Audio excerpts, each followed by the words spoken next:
යකතුන්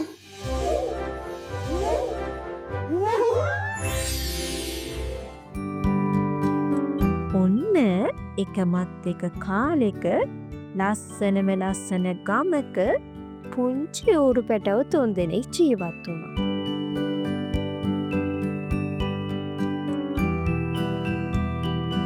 දවසක් එයාලගේ අම්මා කිව්වා මගේ පුතාලා දැන් ලොකුයිනේ. දැන් ඔයාලා තනියම ජීවත් වෙන්න ගෙවල් හදාගන්න ඕන කියලා. හැබැයි අම්මා පුතාලට අවවාදයක් දුන්නා. පුතේ පරිස්සම් වෙන්න. නපුරු වෘකෙක් එළියේ ඉන්නවා. ඒ නිසා ඔයාලා හදන ගෙවල් හොඳට හයියට හදාගන්න ඕනේ. ඉතින් ඌරු පැටව 3 දෙනා සතුටින් පිටත් වුණා. මේ පිදුරු හරිම සැහැල්ලුයි. මට ඉක්මනට ගෙයක් හදාගන්න පුළුවන්. පළවෙනි ඌරු පැටිය හරිම කම්මැලි. එයා විනාඩියෙන් පිදුරු ගෙයක් හැදුවා.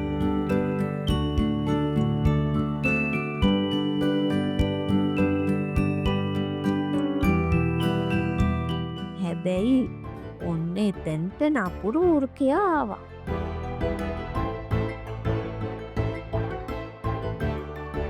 පුංචි ඌරෝ මට ගේ ඇතුළට එන්න දීපන්. බෑ මම නම් දොර අරින්නෙම නෑ. එහෙනම් මං හුලම් පිඹල උඹේ ගේ කඩලා දානවා. ඌරුකයා හයියෙන් හුලම් පිම්බා.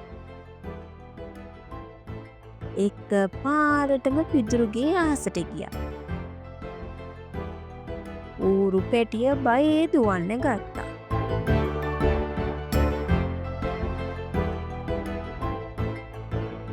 දෙවෙනි ඌරු පැටියා දාර කෝටු එකතු කරලා ගෙයක් හැදුවා.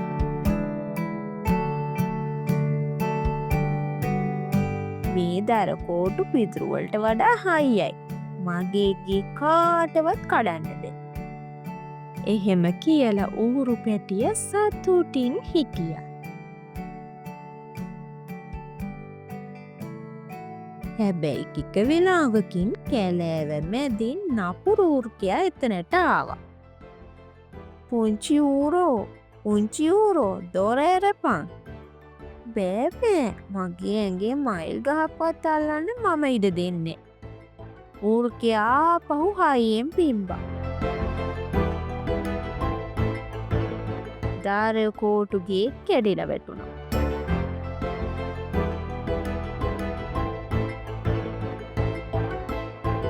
දැන් ඌරු පැටව් දෙන්නම කෑ ගහගෙන අයියා හොයාගෙන දුවනවා. හැබැයි 3 වෙනි ඌරු පැටියා හරිම බුද්ධිමත්. එයා ගඩොල් එකින් එක තියලා හරිම ශක්තිමත් ගෙයක් හැදුවා.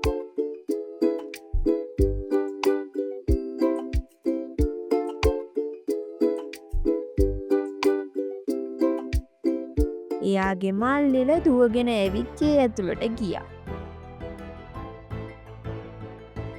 බය වෙන්න එපා මල්ලි. මේ ගඩොල්ගේ හරිම හයියයි. ඌරුකයාට මේක කඩන්න බෑ. ඌරුකයා එතෙන්ටත් ඇවිත් පිම්බා.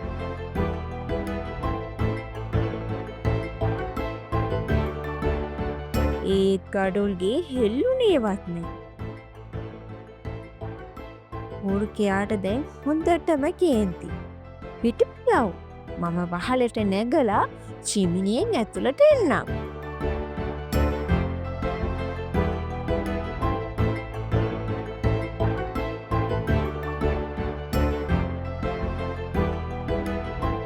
නුවණක්කාර ඌරු පැටියා ඉක්මනට ලිප පත්තු කරලා උණු වතුර හැලියක් ලිපේ තිබ්බා.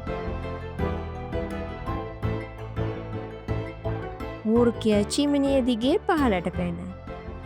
දඩස් ගාලා වතුර හැලියට වැටුණා. පුතු අම්මෝ පිච්චෙනවා. ඌරුකයා කෑ ගහගෙන කැලේට දිව්වා. එදායින් පස්සේ කවදාවත් ඌරුකයා ආපහු ආවේ නෑ. අන්තිමට ඌරු පැටව 3 දෙනාම වැදගත් පාඩමක් ඉගෙන ගත්තා. මහන්සි වෙලා කරන වැඩ තමයි හැමදාම හොඳ.